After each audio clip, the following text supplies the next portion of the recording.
Hello, I am Bonnie Jean Brooks, Chair of the ANCOR Foundation Legacy Leader Recognition Program. The Legacy Leader Program started in 2010 at the 40th anniversary of ANCOR's celebration at the Smithsonian Institute's Portrait Gallery.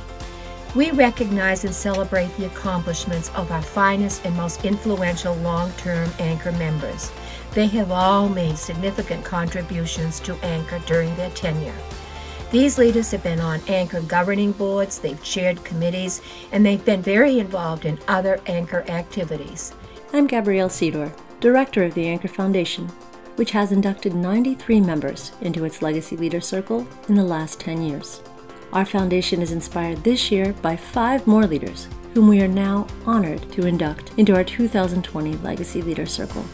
Please join me, Bonnie, and the foundation in welcoming them. Hello, my name is Renee Pietrangelo. On behalf of the CRI Board of Directors, I am pleased and honored to present Arthur Ginsburg as a 2020 Legacy Leader. We are truly fortunate to have such a visionary leader at CRI for the past 5 years. Arthur has transformed CRI into a regional provider of services and supports for people with intellectual and developmental disabilities and mental health challenges. Arthur has been extremely supportive of and involved with ANCOR over the past 20 years. He was a member of the Board of Representatives representing the District of Columbia and then served 2 terms on the ANCOR Board of Directors. During his tenure on the ANCOR Board, he graciously volunteered to chair the CEO search committee that eventually led to the appointment of Barbara Merrill. Arthur was also a member of ANCOR's Leadership Development Committee. Arthur has assisted in leadership capacities at the state association level as well. He was elected president of the DC Coalition of Disability Service Providers Board of Directors and held that position for several years. He is currently president of the Virginia Network of Private Providers Board of Directors. Please join me, along with the CRI parent and subsidiary board members, 600 CRI employees, and the 1,000 people CRI supports in congratulating Arthur Ginsburg on his recognition as an ANCOR Legacy Leader. So I met Jan Hanna in Texas about 30 years ago when I first started working in IDD services. And Jan and her business partner, Bobby, had begun to open a business supporting people with intellectual disabilities in Johnson County. So one of the things they did was they began to open some group homes. And one thing led to the other, and all of a sudden the city said, well, you can't open a group home here because the only zoning we have would require this to be a hospital for the feeble-minded. Well, Jan didn't think that was quite right, and she began to take that fight on. And she won on behalf of everyone with an intellectual and developmental disability or those who wish to provide for them and give them the dignity of life that we all have. Long before person-centered thinking was a term and was something that we all adopted, that is just how she viewed life, viewed people. She saw you as an individual. She saw a group of you as people.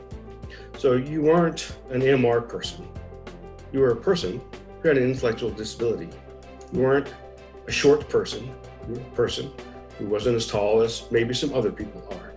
I think that was her driving force. And she didn't have a term for it, and we didn't. It was just who she was.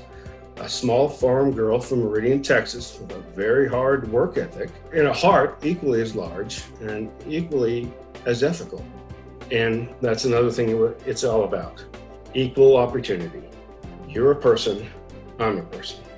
I have rights, you have rights. I get to choose where I want to live, and so should you. And no matter if you're short or tall, large or small, you have an intellectual developmental disability or you don't, it doesn't matter. You're a person, you are worthy, and Jan Hanna saw that. I'm Darren Demerit, and it is my great pleasure to welcome Richard Hernandez of Bright Spring Health Services to ANCOR's Legacy Leader Circle. I've had the pleasure of working with Richard at Bright Spring for over a dozen years. His passion for advocating for people with disabilities is powerful and infectious. Richard is a powerful advocate because he knows services for people with disabilities from literally every angle. He has been a provider on the operations side. He has represented a provider on the APSE side. And most importantly, he is the father to a daughter with disabilities. The combination of his personal and professional experiences afford Richard a passion and command of issues that only a few of us can fully understand. Specific to ANCOR, Richard has been an active member for more than 20 years. Richard has been heavily engaged in finding, supporting, and promoting ANCOR DSP of the Year nominees since the inception of the awards. Richard has also represented Texas on the ANCOR Board of Representatives for 10 years, and he's been on the Government Relations Committee for 5 years. While his job in government relations for Bright Spring is state-focused, Richard has willingly jumped in to drive meetings and contacts with key federal officials to help drive ANCOR's public policy agenda. He works diligently to build strong coalitions amongst different groups to advocate for solid policymaking, and he is a good liaison between ANCOR and multiple state trade associations. Richard Hernandez spends nearly every hour of every day advocating for or supporting people with disabilities. He has committed his life to it, and his contributions to people with disabilities as a provider, as an advocate, and as a parent are very deserving of this honor. He is truly a legacy leader. Congratulations, Richard.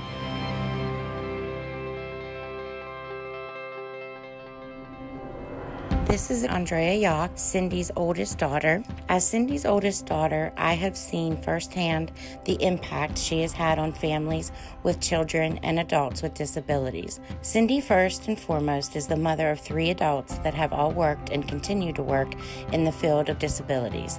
She is the stepmom for 2 adult daughters, and between her and her fiance, they have 12 grandchildren. Cindy's journey into the field of disabilities began early in life.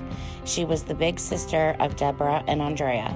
Deborah lived at home with the family until her doctor said he would no longer treat her because she needed to be in an institution.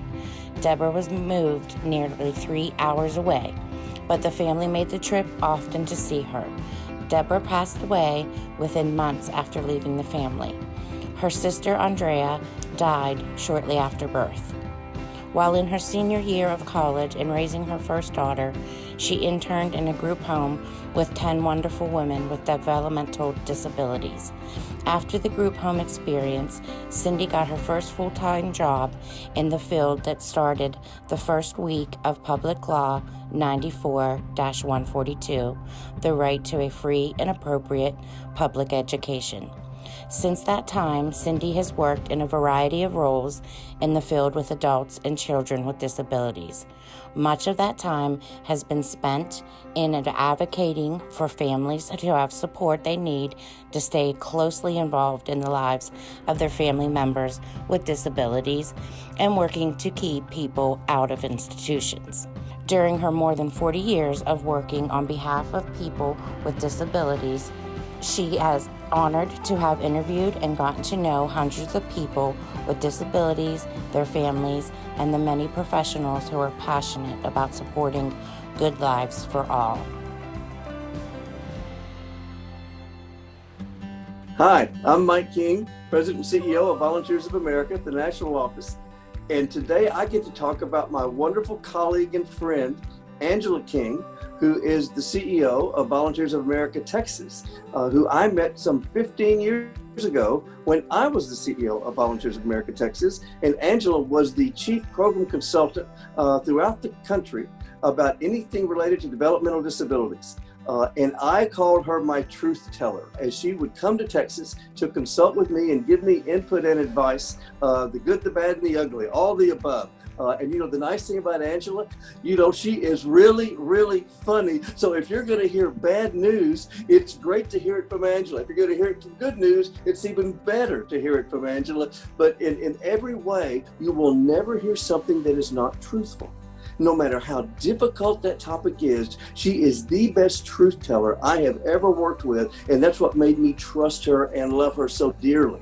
At the same time, through her experience, as we literally traded places in the last 10 years. As I came to the national office, she was here at the national office. She went to Texas and became the CEO of our Texas affiliate. She has done a marvelous job marvelous job using what she learned in the field of developmental disabilities and what she has shown in her work with ANCOR as a leader and as a true knowledge source and thought leader around those topics. But at the same time, taking it and learned even more about other fields and become an incredible leader and developer of everything from affordable housing to healthcare to working with seniors to you name it. And is truly rebuilding the Texas affiliate. I have to tell you that if you have a person, if you have a program, if you have an organization that you want someone to steward, that you want someone to take wonderful care of as a caregiver, as truly a professional caregiver at the highest order, you can find no better than Angela King. She is literally the best at that from every level that I have ever witnessed. And I have to tell you that I am lucky and blessed to be able to call her a trusted colleague and a very close friend for all of these years. You have chosen an outstanding recipient to receive this award. And so my congratulations to you, as well as to my friend Angela. I could not be happier.